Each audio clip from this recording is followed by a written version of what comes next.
Welcome back. In this lecture, we will learn about delete, update, and idempotence in the Delta Lake. So let's start. Let me go to the course folder, Delta Lake, and I have created a notebook here to help you understand three things: delete, update, and idempotence in Delta tables. Let me connect a server. I am in my Databricks Premium Edition because I want to show you S3 behind the scenes what kind of files are created there. Otherwise, this can be done on the Databricks free edition also. Let me run this. So we have the catalog and the schema configured. We want to learn the delete operation in Delta table.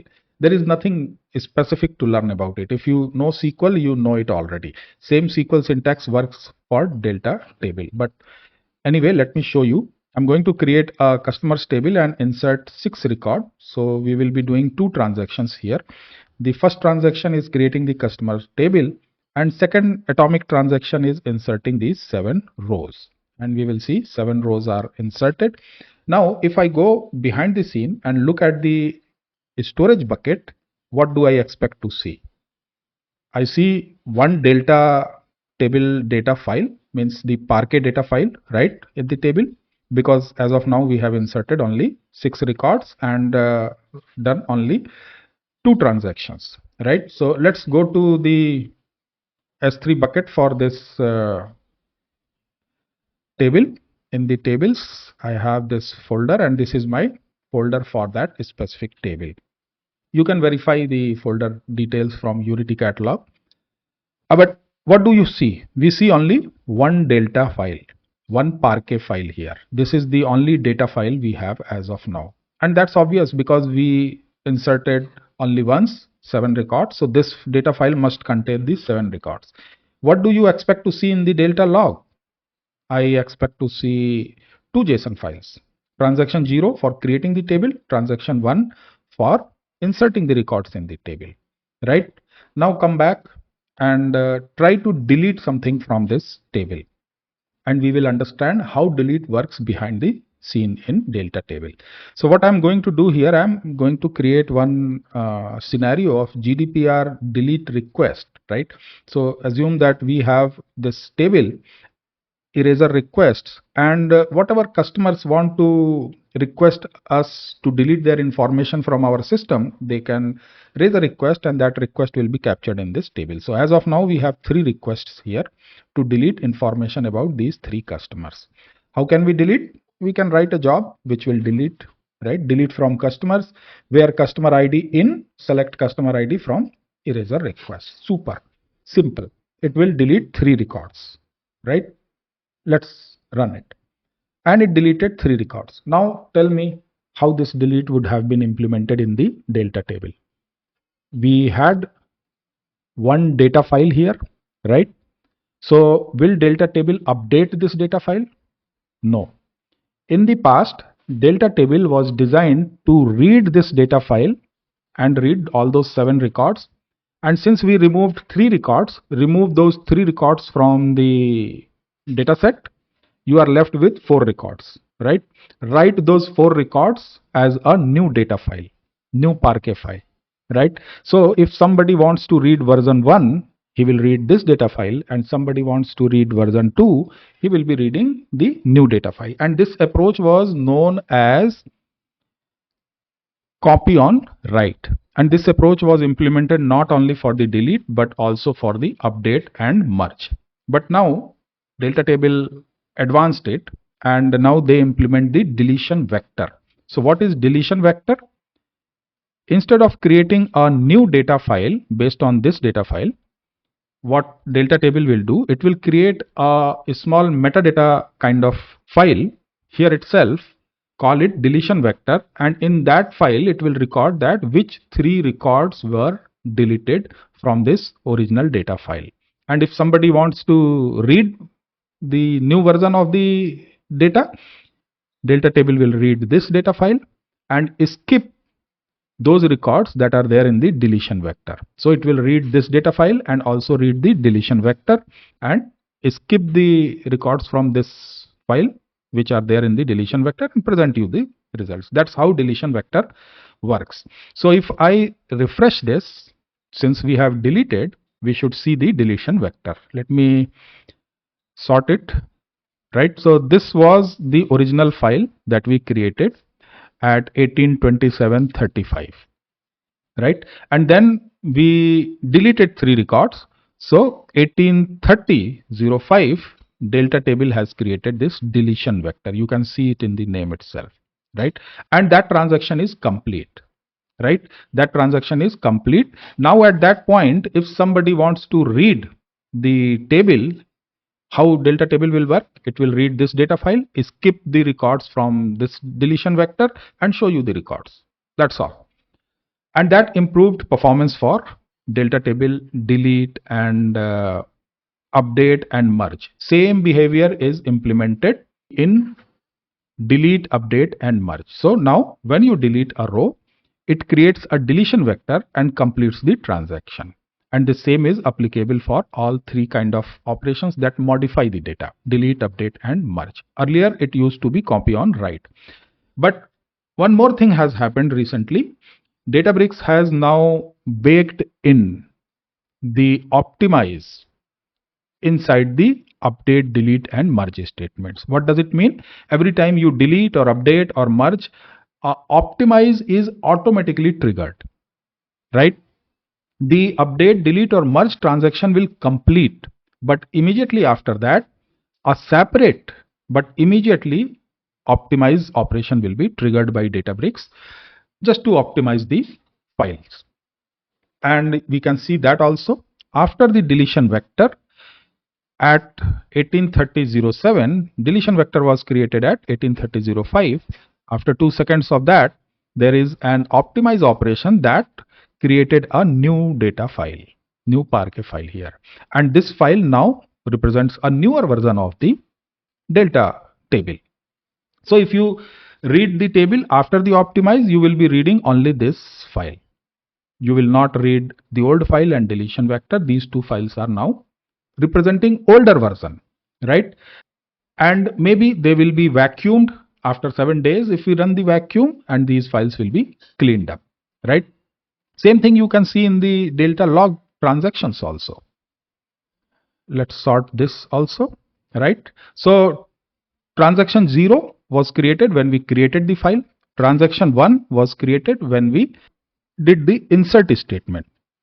Transaction 2 was created for the delete and transaction 3 was created for the optimize, right? And this thing can be seen from the history also. Let's run describe history of customers.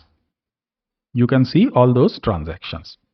The first transaction was create, second was write means insert, third was delete, and then a separate automatically triggered optimized transaction, and it creates version 3. And we saw 4 transactional logs or JSON files in the transaction log.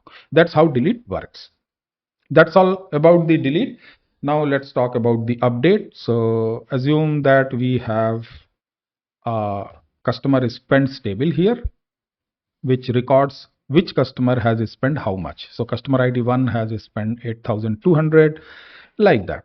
Now we have a requirement to update the tier of customers to platinum if they have spent more than $5,000. You can simply write an update customer set tier equal to pipeline where customer ID in this, right? You can also model it using the merge statement, but we are learning about the update statement, and it is super simple SQL expression. If you know SQL, you know it, and it will update 2 records in the customers table. That's how update works. And behind the scene, update is also like a delete. It will create one deletion vector. Let's come here and confirm that. Refresh it once again and sort it by Parquet.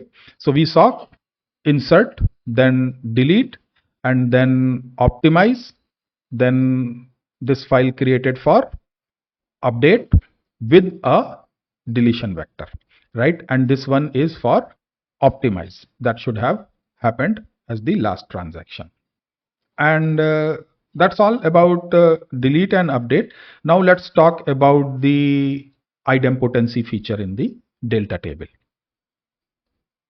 In real life, it is very likely that some of your batch data processing pipelines that are processing the data, producing some output and writing it into the storage may run more than once. Four common reasons are listed here. There may be other reasons. The first reason and most commonly seen reason is your jobs are supposed to do retry if they believe that they failed, right? So you might have programmed your jobs to do a retry, and retry means rerunning the job, right? Your job is running more than once. Sometimes within a job, a Spark task speculation happened, right? If you know Spark, you know what is the task speculation feature of the Spark. If some tasks are running slow, Spark can trigger some speculative tasks, right? So Spark task speculation can also produce multiple runs, right? In systems like Kinesis or Kafka, they implement at least once approach for giving you the data. At least once indirectly says you can have more than once. You can get records more than once, right? So this is also a kind of causing a repetitive run. And manual runs are anyway there. Somebody triggered the job manually once again, right? Believing that the earlier attempt was failed. So in all those multiple runs of your pipeline, you will be producing, or at least you are at the risk of producing the duplicate records, right? If you are writing to S3 bucket or plain storage, you run your jobs twice for any reason, you are producing duplicates, or at least you are at the risk of producing the duplicate records. Even if you are writing it to delta table and you have not implemented any idempotency options offered by the delta table, you are at the same risk. You might be producing duplicate records, right? And that is a big problem, right? Delta table offers a solution for this. How? Delta table offers two options. The first option is transaction application ID, which is nothing but a unique name for your pipeline, and transaction version, which is a unique version number of a specific run, right? You are running a pipeline for the first time, version number could be 1. Running it second time, version number could be 2. For example, you are running it today, version 1, running it tomorrow, version 2, running is day after tomorrow, version 3. If it is daily scheduled, like that, this version should be increasing, but we have two options. And delta table uses this option, these two options, at the time of writing. So what delta will do? Delta will check the transaction log for previous commit. And if there is a commit with the same ID and same version, same application ID and same version, if there is a commit, it means the transaction already completed. Delta table will simply skip this transaction entirely. It will not finish this transaction. It will skip it. And that gives you exactly one semantics built into the delta table itself, in the delta table's write operation itself. And you do not need to do any external coordination. No code required to coordinate or to handle the idempotency problem. It simply works in the delta table. Now let's see it in action. So I'm going to create a orders table here. Simply blank table, no existing records there. And then I have a small code here which creates 3 records and creates a data frame with those 3 records. And then we are writing that data frame into a delta table in the append mode, right? In a normal case, if this write runs twice for any reason, we will be inserting 6 records, 3 for the first time, 3 for the second time. If it runs third time, we will be inserting another 3 records. But you can use these two options, transaction app ID and transaction version number. App ID is your pipeline name. Version number could be a variable that increments when you run your job on the next schedule, right?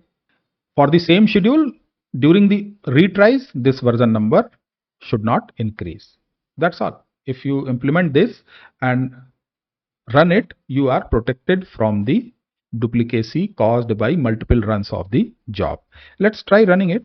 I run it and it produced 3 records, right? After write, we have 3 records in the table. For some reason, manually somebody executed this job once again with the same version number, still you get 3 records. No matter how many times you run it, it is once committed with this application ID and with this version, it is never going to do a commit once again with the same transaction ID and same version. You can see that in the history also. I executed it 3 times. But in the history, we see one create, one write, that's it. 2 versions only. Next version is, or subsequent runs never committed it. And if you next day, when the version number changes, it should run and insert another 3 records and total records will be 6. And if you look at the transaction history, you will see 2 runs there. But with the same version, no matter how many times your job is running, it is not going to produce any effect in your tables. You still have only 2 versions there.